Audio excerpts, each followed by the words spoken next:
Let's go ahead and call out Mickey D's. Let's call it McDonald's. You know, when I was a kid, there was nothing better than getting a Happy Meal from McDonald's.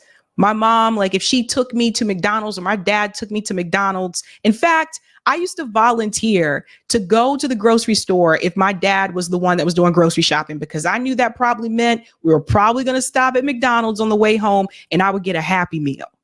Plus, I got to pick out the cereal.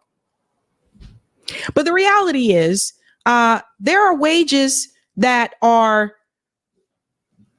an issue for McDonald's. As much money as McDonald's has made and all the different franchises, the reality is, are the workers truly compensated? That is the question I want you to think about as we go into the Donald Trump story here. Donald Trump was recently working at McDonald's for like a day. Some people said it's cosplay, and others are pointing out that he is finding a way to troll Kamala Harris because Kamala Harris said she worked at McDonald's. So maybe this was Donald Trump's way of saying, see, I can work at McDonald's too. I don't know. But I want to get to the video and then I want to get to the big picture here because I think people are missing something about this particular story. Happening now, President Trump is killing it on his first day on the job at McDonald's. Perfectly salted, hot, crispy fries. So you see how they phrase this, right? Not paying attention to the real issue. But anyway, check this out. We gotta hit that timer, bring that one up. I'm gonna take care of these. Okay.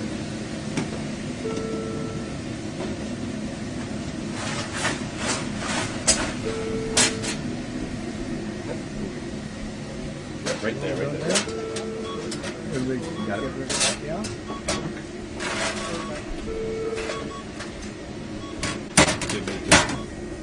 You can put that right far right, hang it right up there. Yeah. And then you want to do the salt over here? Yeah. I did these ones already, they're good. You just got to do that one right there. So grab that. Let me give them extra salt. No. Yep. Oh, yep, good. Okay. Right there. And then we're going to grab the fry scoop right here. Right. Put it into there and just give them a twirl that way. Okay, where's the little thing? Medium. Okay, so as you guys can probably imagine, this went viral on social media, right? So there he is doing this little stunt there at McDonald's. And apparently, I think this happened on Kamala Harris's birthday. But I noticed something when he's in this kitchen. I don't see a hat or a hairnet as he's, shifting those fries. And raise your hand if you worked in the restaurant industry. I know you're out there. I did. I worked in the restaurant industry for years. I did it when I was in high school. I did it when I was in college. I actually did it for a few years after college when I was still looking for a full-time job that had benefits. So I think we all kind of know, like, there were certain rules. If you're back there with the food, you need a hairnet or you need a hat or something like that. So that was one of the things I know, is like, where's that hairnet? Where's that hat? And someone pointed out in the chat that there's no gloves. Right. There's that too. Right. So again, what it shows you is that they are giving him, he's having more of an easier time than what you would really have to do if you were an employee at McDonald's and you were working in the back. In fact, someone points this out here. Just a Thought said, as someone who works in the service industry, billionaires cosplaying as the working class is not only laughable, but truly disgraceful.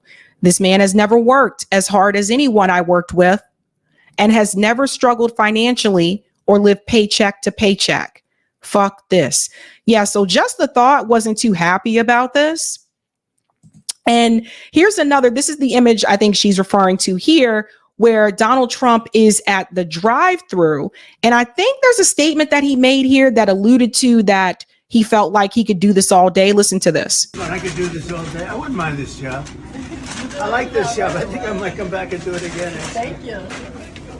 Look at that. Mr. Look at that. How are you? Thank you, Mr. President. Nice to see you. You made it possible for ordinary people like us to meet you. You're not ordinary. I mean, thank you so much You for are not everything you ordinary. do. I can see. We pray for you, and you are the type of person we want to be the president. Thank you very much. Thank you so much. So nice. Thank you very much. Yeah, I took a bullet. That's right. Thank you, Mr. President. When you think about it, I guess that's right. Thank you. Thank you very much. Yeah, so they were happy to see Donald Trump there through the drive-through, but I think the part there that some people were upset about is the fact that he said, I think I can do this all day, and the reality is I don't think Trump would want to do this all day. I don't think that Donald Trump would want to leave his company and do like be a fast food worker and receive the minimum wage, the low pay, and we're going to get to that in just a second because someone came through. Let's go ahead and bring this up. Someone came through and they wanted to ask him just about that. Let's go ahead and bring up this clip here. You'll see. And I actually think this is an appropriate question to ask at that point in time. So listen to what they're saying to him in the drive-through. Minimum wage should be raised. Well, I think these people who work hard, they're great. And I just saw something, a process that's beautiful. It's a beautiful thing to see. These are great franchises and produce a lot of jobs, and it's great. And great people working here, too. But minimum wage is $7. Recently increased. So, yes, ma'am. Minimum wage should be raised. Well, I think these people who work hard, they're great. And I just saw something, a process that's beautiful. It's a beautiful thing to see. These are great franchises and produce a lot of jobs, and it's great. And great people working here, too. But minimum wage is $7. So what they were asking him is about raising the minimum wage, which I think was a fair question at that point in time because he's there working at McDonald's like for the day. They're paid, from what I understand, minimum wage. We all know the minimum wage, the federal minimum wage is still $7.25 an hour, incredibly low. So I felt like that was a fair, legit question. I didn't feel like it was nasty.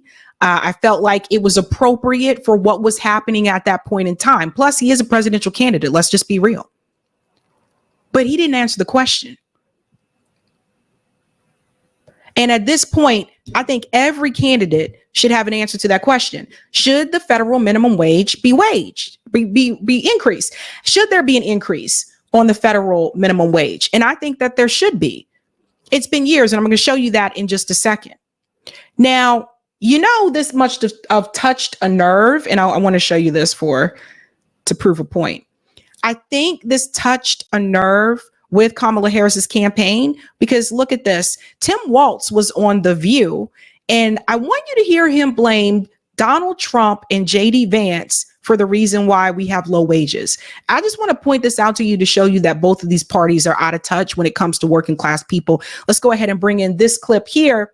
JD Vance and Donald Trump called out by Tim Waltz on The View for the working class. Listen to this. When you speak to these voters, a lot of them are former core Democratic voters, think the Clinton coalition, but many have become a big part of Donald Trump's base.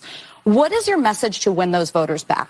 Yeah, it is true. I represented one of the last districts where Donald Trump won by nearly 20 points and I was still elected to Congress. Look, these are folks that are concerned that these areas have been left behind. We've seen an economy that shifted some of these jobs. I make the case that's because of people, venture capitalists like JD Vance and Donald Trump that move these jobs out of there. But we need to talk to them about what impacts their lives, what is going to make their life better. So it's those core things about costs. It's the core things of gas prices.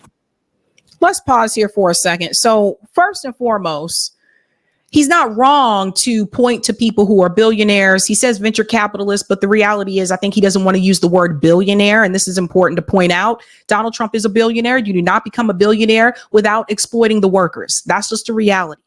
So he should have said billionaires, but instead he's like, oh, venture capitalists. Because he doesn't want to say billionaires because the reality is their campaign is getting money from billionaires. I just saw an article today that said Bill Gates has donated $50 million to Kamala Harris's campaign. So as much as AOC and Kamala and all these people are saying Donald Trump is getting money from billionaires, Kamala Harris and Tim Waltz are also getting money from billionaires. Both of these parties take money from the billionaire class.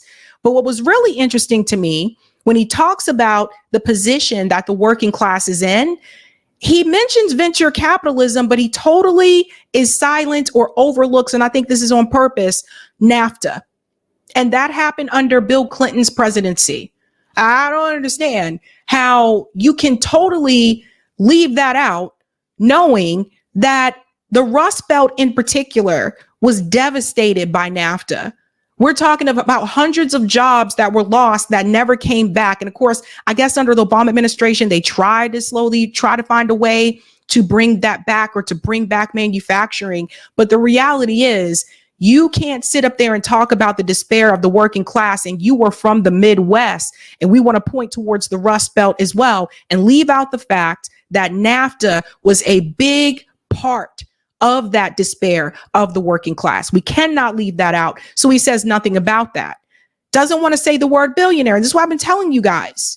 They're both supporting the billionaire class because that's who a lot of their donors are. Now, let's talk about these wages. Because we're talking about McDonald's. It's not just about McDonald's. That question there, like I said, I think was a reasonable question for that point in time. Would you raise the minimum wage? I mean, we're talking about an economy that has a lot of people struggling right now. It's not just the grocery store prices. We're talking about housing inequities. We're talking about people struggling to pay rent on time. We're talking about Americans living paycheck to paycheck. Wages are a part of that conversation. And one of the things that Donald Trump has brought up time and time again, he said the economy is a disaster under the Biden administration. He's correct. But then let's talk about these wages. And I feel like it's not enough just to say the economy is a mess. We're going to bring it back and not talk about the wages. So let's get into that. We're going to talk about the wages. I want to show you the history of the minimum wage increase over time. And I think this might be surprising to people, especially if you're younger and you weren't alive during that time. So let's dive in. History of the changes to the minimum wage law. And I want to jump to the 90s. All right. You know why? Because I love the 90s. We are jumping to the 90s. And you do see a lot of movement in the 90s. So let's jump here. We're starting with 1996. Now, this would have been under Bill Clinton's administration. The 1996 amendments increased the minimum wage to $4.75 an hour on October 1st, 1996. Then peep this, fam. Then September 1st, 1977, it was increased to $5.15. So in 1 year during that time, the minimum wage increased twice from $4.75 to $5.15. 1 year. Now let's go on and you'll see something else. Now let's fast forward. We got to go to 2007 because it stayed that way for quite some time. Now we jump to 2007. And these amendments in particular, the minimum wage increased to $5.85 per hour. That was effective July 24th of 2007. Then it increased July 24th of 2008 to $6.55 per hour. Once again, in 1 year, notice there is two. See the increase, $6.55. And then we get to here, and this is where we get to the $7.25. This is the part that I want people to pay attention to. $7.25 per hour effective July 24th of 2009. The minimum wage has not been increased in this country since 2009. Over 10 years ago, 15, almost 20 years ago. That's insane. And I want you to think about how much groceries, housing cost in 2009. Now, this is right after the 2008 housing crisis, so there was a lot going on there as well. But I want you to think about that. Now, let's fast forward to 2024. People are still trying to buy the same items, groceries, supplies, pay their rent off of that $7.25 that was implemented in 2009. And you look at that and you tell me that the minimum wage doesn't need to be increased. This is bipartisan, by the way, because let's remember, there was a bill for the $15 minimum wage increase. All of the Republicans voted against it, but there were 7 Democrats and 1 independent that voted against it. They're not on board. And I get it. And I want to say this, guys. I know some people say, well, my small business cannot afford to pay everybody $15 an hour. But you know why? Because if they would have continued to increase the minimum wage like they were before, you wouldn't get this sticker shock of $15 an hour minimum wage now. We would have already been gradually increasing the minimum wage since 2009. And now it's 2024. And I get it. I get it. Some of the mom and pop shops are like, I have 3 employees and 2 of them are my children. So I don't even pay them. You know what I mean? Like, this is my family business. And the other one I do pay. I can't afford to pay them $15. I get it. But this wouldn't have been an issue if they would have continued to increase it gradually over time. And they did not do that. Now, you tell me, how is it that this country can sit up here and they can give money to Ukraine and they can give money to Israel and they can give money to everybody else, but they can't even increase the minimum wage? This is insane. And I got to tell you, I'm doing a presentation this weekend at the Community Church of Boston about the cost of living report. And part of it is about the cost of housing in this country and solutions. But the other part of it is how the living wage and minimum wage ties into all of this. So when I tell you that the increase in homelessness is not just people who are on drugs and don't want to, live in an apartment or whatever and want to live out on the street. Yes, there are some people who want to live on the street. But there are also those that are homeless because they can't afford to pay the rent. So you tell me how people have been making it in this country off of $7.25 an hour when the rent has continued to increase and the grocery prices have continued to increase. And I forgot to mention gas. So people end up working multiple jobs. That's not the American dream. So I think that was a fair question there to Donald Trump. And it would be weird to me if you are a candidate and you do not have a response for the minimum wage.